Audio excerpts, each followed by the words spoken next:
Tanınmış bədii qiraətçi, əməkdar müəllim Nadir Hüseynov vəfat edib. Bu barədə APAya aktyor Nofel Vəliyev məlumat verib. Onun sözlərinə görə Nadir Hüseynovun sükan arxasında ürəyi dayanıb.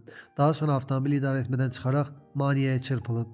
Qeyd edək ki, Nadir Hüseynov 1952-ci ildə Neftçala rayonunun Qırmızıkənd kəndində dünyaya gəlib. Əliyev adına Azərbaycan Dövlət İncəsənət İnstitutunun dram və kino aktyorluğu fakültəsini bitirib.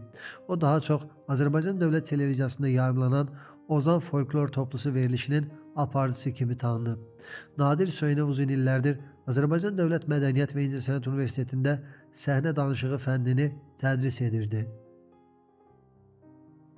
Bakıda məktəbdə müəllim həyatını itirib. Hadisə dekabrın 16-sı saat 12 radələrində Qaradağ rayonu Körgöz qəsəbəsində yerləşən 197 saylı tam orta məktəbdə baş verib. Orada ibtidai sinif müəllimi işləyən qəsəbə sakini 1979-cu il təvəllüdlü Sevda Qismət qızı Həsənovanın halı qəfil pisləşib.